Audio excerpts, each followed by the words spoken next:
ছড়া পিঠা, গ্রাম্য পদ্ধতি ছড়া পিঠা বানানো। ছড়া পিঠা দেখে যান কিভাবে তৈরি হয়। ছড়া পিঠা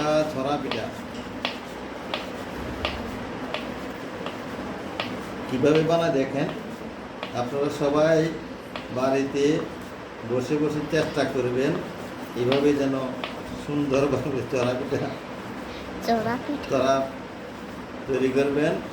এরপরে দুধ, চিনি, নারিকেল, তারপরে এই তেজপাতা, দারচিনি, আদা এগুলো দিয়ে পাকাবেন।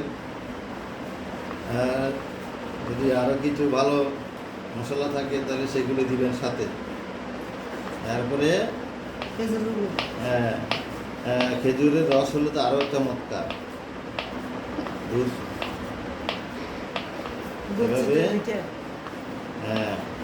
এভাবে আপনারা বানাবেন।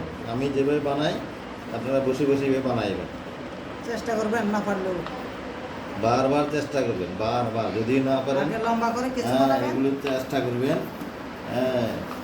প্রথমে এইভাবে লম্বা কেঁচোর মতো তৈরি করবেন। এরপরে আস্তে আস্তে আমার মতো এইভাবে হাত দিয়া হাতটাকে সুন্দরভাবে একটু চাপ দিয়ে একটু নেবেন। বাম হাতে একটু নেবেন, ডাইন হাতে চাপ দিবেন, এইভাবে নেবেন। ধন্যবাদ দেখার জন্য।